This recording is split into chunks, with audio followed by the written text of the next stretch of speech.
vamos a abordar una nueva técnica que entendemos nosotros que puede generar en el futuro cercano importantes mejoras en la valoración de estimaciones de datos de evapotranspiración eh, determinado de forma indirecta con información de diferentes plataformas y sensores.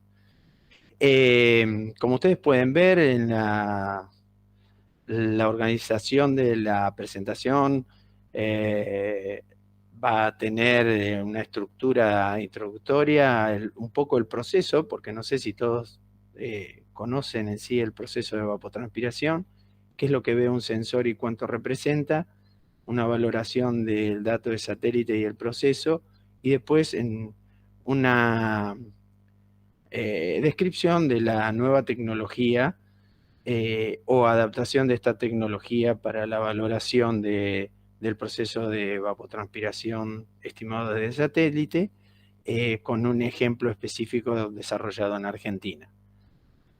Como verán abajo donde dice organización, ustedes saben que cada día son más los satélites que tenemos orbitando, ya sea en órbita polar o geoestacionaria. A la derecha de ello tienen la ecuación de balance de energía o el balance energético a nivel de superficie. Abajo de esa pequeña, del esquema de distribución de los balances de energía a nivel del planeta, un mapa global de evapotranspiración y a la izquierda abajo el lugar donde nosotros hicimos el ejercicio que vamos a presentar o les voy a presentar en el día de hoy. Miren, para estimar el proceso de evapotranspiración, me dan un segundo, por favor, voy a ver si puedo usar el puntero láser. La forma que nosotros tenemos de medir en campo es instalando una estación que mide las entradas y salidas del sistema. En este caso sobre una cobertura vegetal, que suponemos estos datos que estamos recopilando aquí son representativos de la parcela, y, y aparte de ello, todas las variables que mido, que pueden ser una veintena de variables de la parte de los primeros metros de la atmósfera, aparte de ello, se miden por debajo de la superficie la humedad del suelo. En este caso es un tornillo que se inserta e integra la humedad del suelo, que puede ser, en nuestro caso, este es de 50 centímetros, y me da la disponibilidad de agua que hay en ese perfil de suelo. Y un poco en detalle, para que ustedes puedan relacionar esto, lo que mide este sensor que está aquí es la entrada en radiación de onda larga, de onda corta al sistema, y hay sensores repetidos de abajo que miden las salidas en onda corta y larga del sistema. También se mide la radiación en el rojo e infrarrojo cercano ingresante de la atmósfera y la saliente de esta superficie, que con lo cual podría calcular un índice de vegetación, y también se puede conocer la temperatura radiativa de la superficie.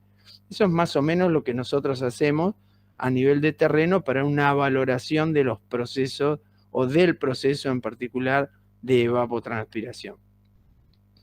Entonces, el proceso de evapotranspiración, para aquellos que por ahí están alejados de la temática, es la cantidad de agua que pierde por transpiración las plantas y por evaporación desde el suelo, o puede ser la evaporación de una superficie de agua libre. Las importancias son muy significativas en todos los tipos de ambiente y y en particular para el planeta. Ahí los escuché hoy que hablaban de balances del balance de carbono. Bueno, el proceso de evapotranspiración es un proceso concomitante que captura CO2 y libera vapor de agua, con lo cual es un proceso que es importante. Nosotros lo vemos más desde el lado, desde la hidrología. El 65% del agua a nivel planetario que precipita se va por el proceso de evaporación y transpiración, y en nuestra región en particular pueden estar entre un 80 y un 90% de toda el agua que precipita sale por este proceso, y de allí la importancia que tiene para nosotros. Hay Miren, hay un conjunto de definiciones o conceptos de evapotranspiración. Evapotranspiración potencial, evapotranspiración de cultivo, evapotranspiración de un cultivo de referencia, evapotranspiración real. Los voy a poner en tema un poco como para que tratemos de comprender el proceso que vamos a analizar y qué es lo que vamos a medir nosotros luego. La evapotranspiración potencial sería la demanda máxima de agua que existe de parte de la atmósfera, sin intervención del suelo. La evapotranspiración del cultivo sería la evapotranspiración que se pierde desde una superficie que no tiene limitaciones de agua, es decir, que está totalmente con disponibilidades suficientes para que la planta transpire y el suelo evapore, si es que puede, puede darse lugar a este proceso. Esa sería la propia de un cultivo, y la evapotranspiración de referencias es una, digamos, una forma de entendernos todos los que trabajamos de evapotranspiración en el mundo y en particular aquellos que hacen en riego, se mantienen unas superficies de referencias de pasto corto, en el cual también tiene el orden de unos 12 centímetros, esa vegetación ya tiene determinadas características, y también sombreado y sin limitaciones de agua. Fíjense que la primera, la segunda y esta tercera nos estamos independizando del suelo, no tengo limitaciones de agua. Por último, la evapotranspiración real o actual desde el inglés es la verdadera cantidad de agua que se pierde del sistema suelo, agua, planta hacia la atmósfera, en realidad en función de la disponibilidad de agua que tiene el suelo. Ustedes pueden entender que en un perfil que yo tengo de suelo, perfil ya directamente de suelo lo tendría aquí arriba y ya más en profundidad, es la disponibilidad de agua. Probablemente este árbol explore mucho más en profundidad que la vegetación que tengo aquí. Entonces, una valoración adecuada del proceso de evapotranspiración, ustedes piensen que un satélite puede ver el conjunto de todo esto, dependiendo del tamaño de píxel, todo lo que compone este píxel, este sistema. Por lo tanto, tengo que hacer una valoración lo más adecuada posible. Y pensemos también que en este punto puedo poner una estación donde aquí inserto ese tornillo que les indicaba y asumo que esas medidas son representativas de todo un área. La valoración de la medida a escala de campo podemos hacerlo, como les comentaba, usando la ecuación de balance de energía, utilizando ecuaciones ad hoc, utilizando simplificaciones o expresiones semiempíricas y algoritmos derivados de inteligencia artificial. Hoy en día muy en boga y el crecimiento es bastante exponencial en relación al uso de la inteligencia artificial para la evapotranspiración. Todas esas evapotranspiraciones que yo le comentaba con anterioridad, ya sea la potencial y la del cultivo, y la real también. Con una diferenciación, ustedes piensen que cuando yo introduzco el sistema o el suelo, todo se hace un poco más complejo porque no se libera, las raíces no pueden extraer con facilidad, la textura y estructura de los suelos son variadas y eso ya hace que se logre un nivel de complejidad significativo.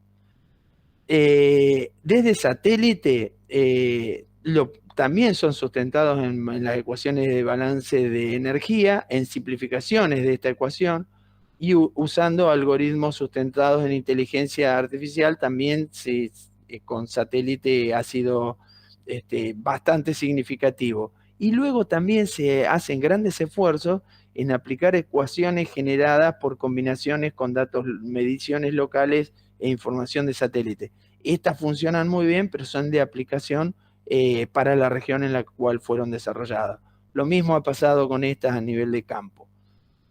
Vamos a ver un poquito más en un modelo, por ejemplo, que seguramente les puede ser familiar a todos. El modelo de Pitman-Monty es un modelo complejo que permite estimar la evapotranspiración de referencia.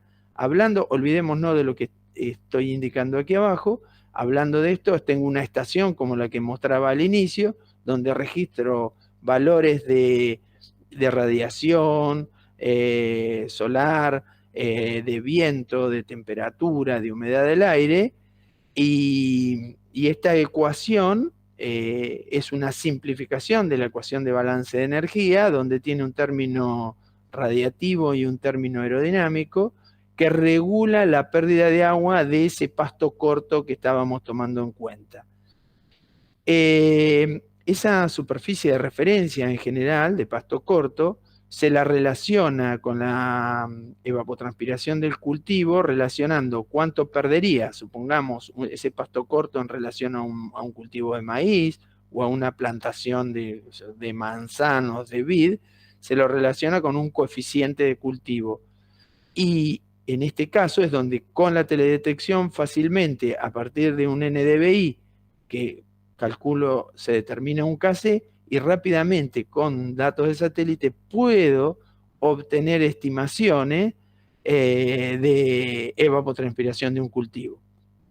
Otro modelo podría ser un modelo más simple aún, el modelo de Presley-Taylor, muy utilizado a escala local, y luego del advenimiento de la teledetección, nosotros los que trabajamos en teledetección hacemos magia e incorporamos datos de satélite para ser incorporados y calcular también esa evapotranspiración potencial que definíamos como la demanda máxima de la atmósfera a partir de esta simplificación. Un detalle para que ustedes tengan un poquito más de idea, lo que nosotros medimos en una estación local, este dato de aquí mediría el flujo de calor sensible, sería el intercambio de vapor de agua que hay en la atmósfera, pérdida de vapor de agua por efectos aerodinámicos, y este sería la forma de medir la disponibilidad de energía o la radiación neta disponible para que ocurra el proceso de evaporación y transpiración. Descomponiendo adecuadamente, puedo calcular también fácilmente desde satélite la radiación neta, porque cada superficie vegetal tiene un albedo que le es propio. Con satélite ustedes seguramente en sus prácticas de formación han calculado el albedo de la superficie. 1 menos albedo por la radiación solar que entra, saco la radiación solar neta de onda corta, que sería todo lo que es el óptico, y después, por otro lado, podría calcular la radiación neta de onda larga a partir de modelos o a partir de datos recopilados por un sensor térmico. Eso es más o menos lo que hacemos, y después también medimos en una estación local el flujo, digamos, de calor en el suelo, cómo se calienta y enfría el suelo. Todas esas cosas que las medimos en una parcela determinada y la comparamos y decimos esto tiene cierta representatividad en el espacio, es como hacemos para valorar o validar, una palabra muy fuerte, validar es tener muchas medidas de todo esto, las estimaciones que hacemos desde satélite. Miren, la única forma directa de medir muy bien la pérdida de agua del sistema es a partir de un lisímetro, que sería sacar un cilindro de suelo del suelo, encapsularlo a ese cilindro del suelo y tener una balanza abajo de ese cilindro del suelo e ir viendo cómo cambia la cantidad de humedad de ese suelo, y eso sería la disponibilidad de agua que voy a tener en el mismo para el proceso de transpiración, de evapotranspiración o transpiración y evaporación desde ese cilindro. Otra forma también es con sensores de humedad que se ponen a diferentes profundidades en ese perfil de suelo, y eso asumimos que si yo supónganse que tengo un lisímetro de estas características, que para que ustedes tengan un orden de magnitud, esos lisímetros pueden tener del orden microlisímetros, tamaño de una pequeña maceta de las que pueden tener ustedes en un balcón, a un el equivalente a un tambor de combustible de unos 200 litros o un orden de cientos de metros en algunos casos, o de 1 hectárea en alguna que otro estudio en particular, donde se va pesando y se conoce cómo es el cambio de humedad en el suelo, y ese cambio lo traducimos en la pérdida real de agua de ese sistema. Y las torres de flujo, que son la combinación de los flujos, digamos, de flujo de calor sensible y la radiación neta disponible y flujo de calor en el suelo, también nos servirían, pero es propia del lugar, y la representatividad es limitada al orden de kilómetros. Y siempre estamos asumiendo que esas condiciones se mantienen en un radio significativamente parecido, con lo cual esas estimaciones las comparamos con los datos de satélite y ahí le damos valor a la información que generamos.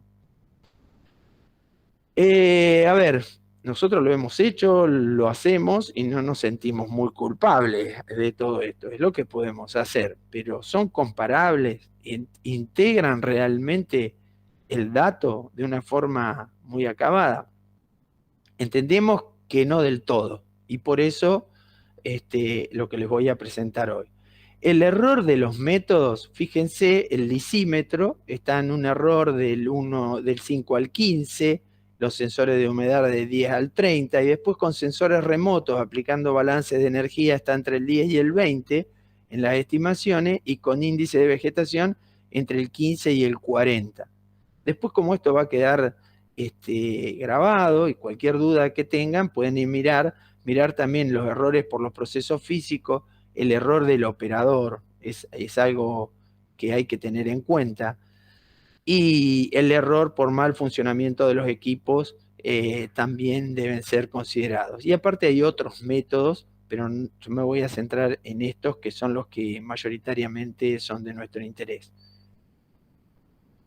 La nueva tecnología para evaluar que proponemos nosotros, recordando lo que hablábamos recién, lisímetros, me había olvidado de comentarles que también nosotros lo hacemos mucho con balances de masa, que eso es lo clásico que hacemos, el método que ustedes todos conocen y aplican cotidianamente en sus estudios, aquellos que hacen evapotranspiración.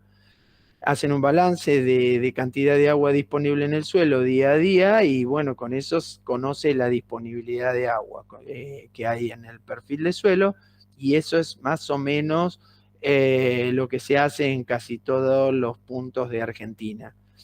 Y por otro lado, hay estaciones de flujo y redes globales, FluxNet, entre muchas otras, donde hay de las estaciones estas que les mostraba, que tienen el sensor de flujo de calor sensible, etcétera, están distribuidas en el mundo, y uno puede hacer valoraciones de los diferentes métodos de satélite.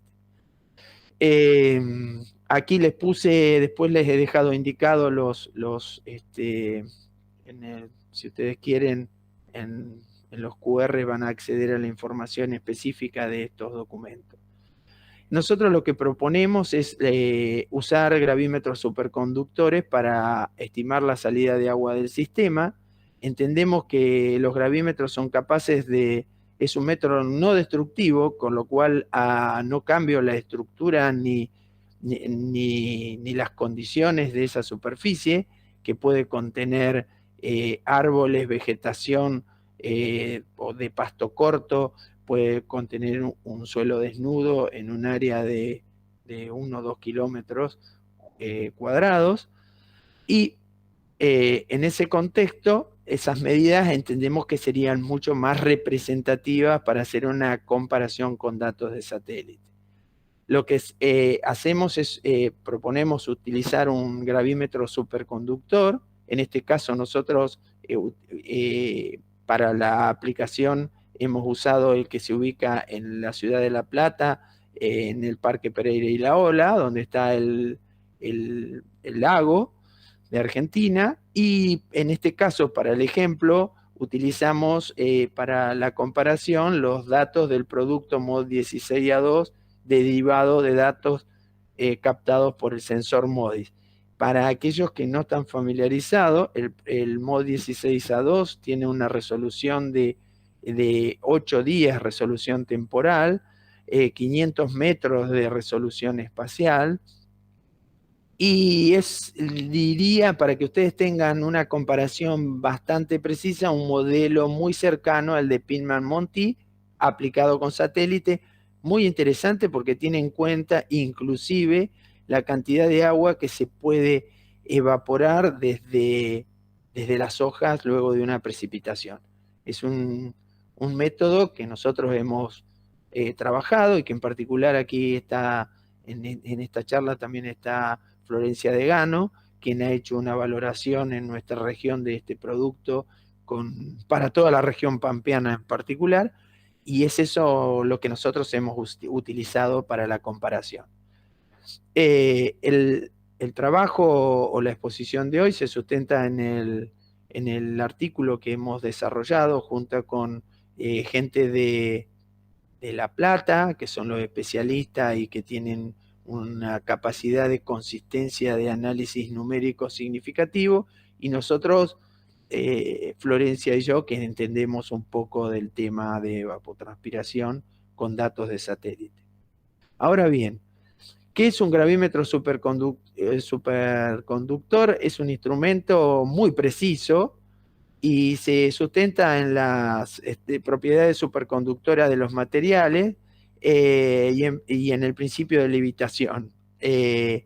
La precisión que tiene es muy significativa y la utilidad de estos gravímetros superconductores tienen relevancia, se lo llama hidrogravimetría la técnica, porque está más relacionado con lo hidrológico, y nosotros lo consideramos que es interesante para valorar productos de satélite. Ahora bien, a ver, yo no sé si quedó muy sencillo.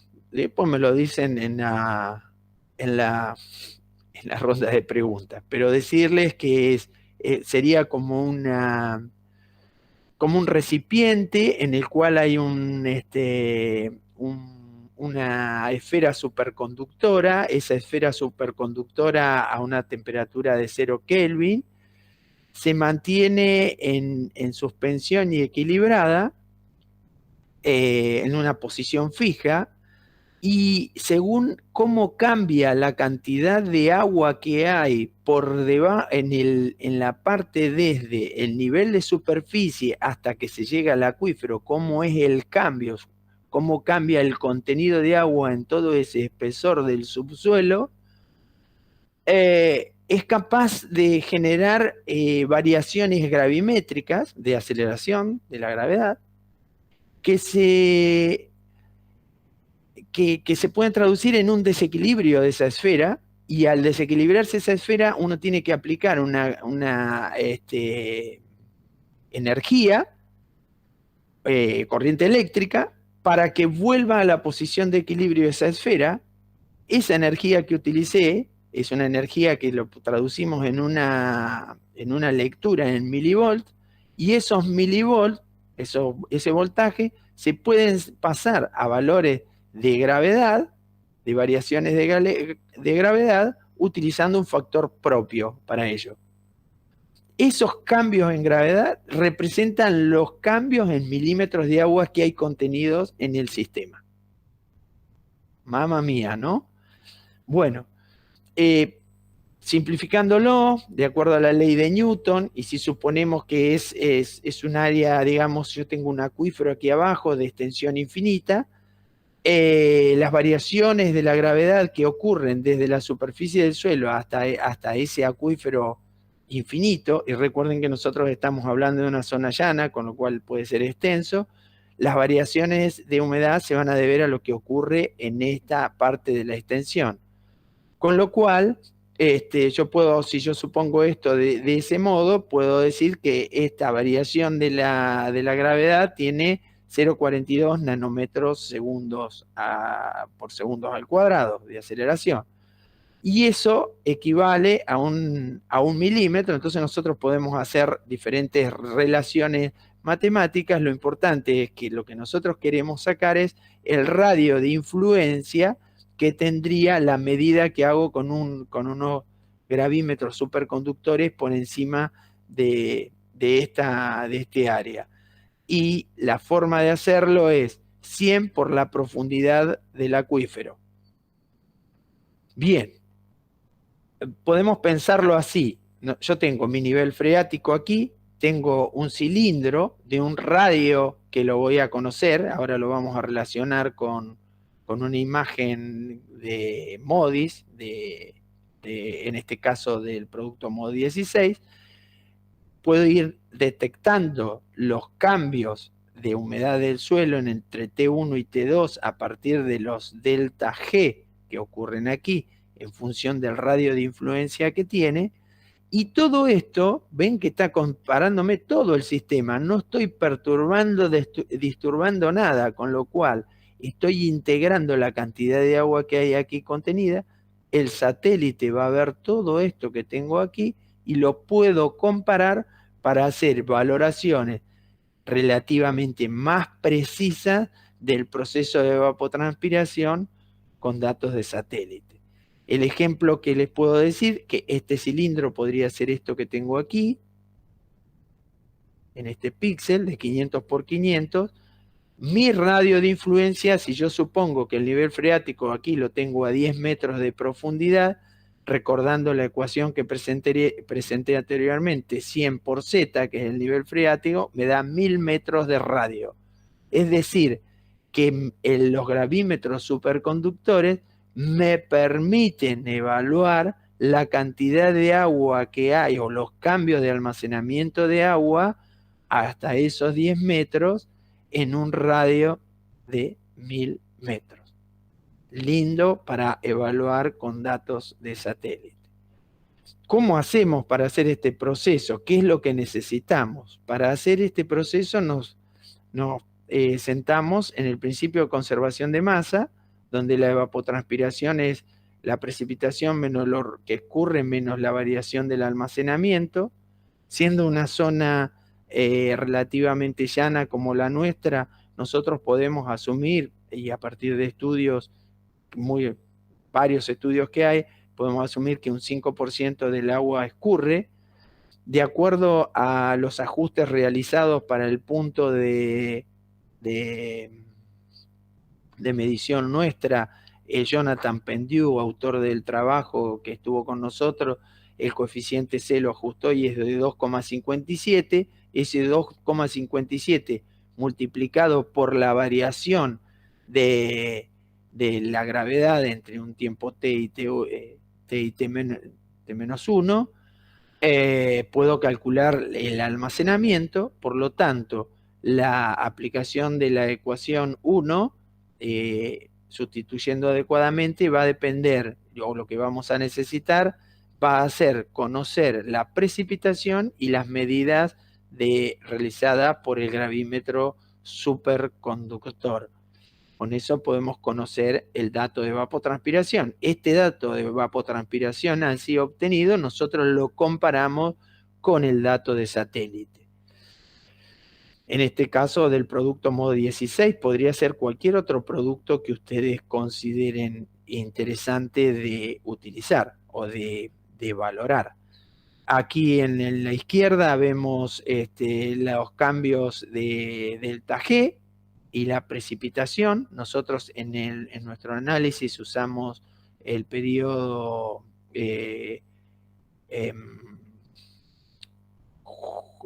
sería abril, perdónenme, denme un segundo que ya les confirmo bien. Ajá. Bueno, ahora después les digo bien la fecha, pero es de abril de 2017, de mayo, perdón, de 2017 a abril de 2018.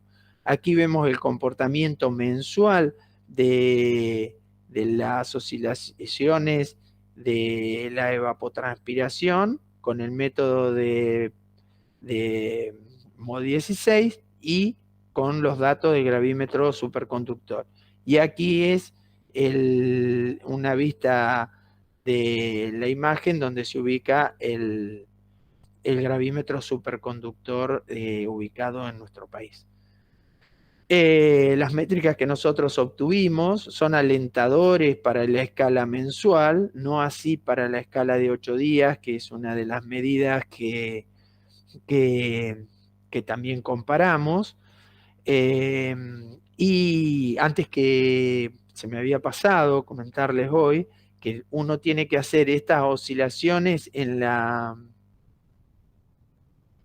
oscilaciones de gravedad que se observan, tiene influencia el cambio de la presión atmosférica, tiene influencia en el caso nuestro por la cercanía en la altura del nivel del Río de la Plata, entre otras oscilaciones que afectan la medida, y uno tiene que quitar esos ruidos, y entendemos que la eliminación de los ruidos no fue total, y por eso el error a 8 días, ya que hay oscilaciones de los efectos de la luna que son de 14 días, y entonces seguramente no los hemos tenido en cuenta bien en este caso, y por eso la diferencia y los errores que observamos. Sin embargo, el efecto de la luna se ve compensado a la escala mensual y obtenemos valores interesantes y de referencia para una valoración. No quiere decir de que no lo vayamos a lograr, porque suponemos que en el tiempo cercano lo haremos. Como conclusiones, para que ustedes les quede, y de acuerdo a lo que les decía hace un momento, en la resolución de 8 días no obtuvimos un nivel acorde, aunque los 12 milímetros no resulten significativos. Ustedes piensen que en 8 días a una evapotranspiración de 6 son 48, unos 50, estoy del orden de los 20 milímetros, más o menos de error. Perdón, a ver, vamos de nuevo. 8 por 8 días a 6 milímetros por día son 48, que lo voy a redondear a 50 milímetros, se irían del sistema en esos días, y el 20% de esos son del orden de los 10 milímetros. Tampoco es tan malo. El problema es que el nivel de correlación que obtuvimos no es bueno. En cuanto a comparaciones de nivel mensual, que vamos a suponer, para que ustedes se hagan una idea, de nuevo, se evapotranspirarían 6 milímetros por día, son 180 milímetros al mes, el RMSE que logramos es consistente y apropiado para su uso con datos de satélite.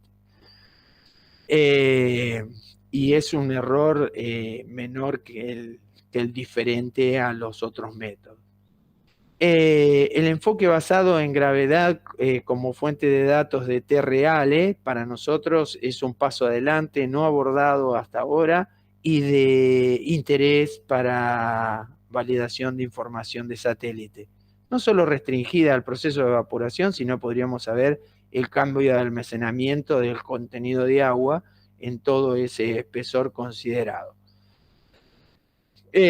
Bueno, nosotros no nos rendimos nunca y lo vamos a seguir intentando a otras escalas, y entendemos que el futuro cercano ya se están fabricando gravímetros superconductores. Estos gravímetros superconductores no deberían de estar ya, o existir la restricción de estar en estos observatorios, sino que se podrían ubicar en otras zonas de interés para hacer balance, ya sea hidrogravimétricos o con fines hidrológicos, como así con fines de aporte a la validación de datos de satélite. Y por último, decirles que la ubicación, más o menos para que ustedes tengan idea, hay una alta densidad de gravímetros en Europa, distribuidos en el mundo, y después hay menor cantidad en otras regiones. Y bueno, aquí en Sudamérica solamente hoy operativo el de La Plata, que es este que estaba en Concepción de Chile, pasó a La Plata. Por último, decirle gracias. Como siempre, agradecerles la atención, agradecerle al Gulich por darme la oportunidad de compartir esta experiencia con todos el grupo de estudiantes. Felicitar a estas escuelas de primavera, que son muy enriquecedoras. Agradecerle a mis compañeros de trabajo a Florencia, a Luis y a Jonathan, por haber tenido la voluntad de acompañarnos y brindarnos toda la información para generar el artículo que hicimos. Y sin eso no hubiese sido posible esta presentación.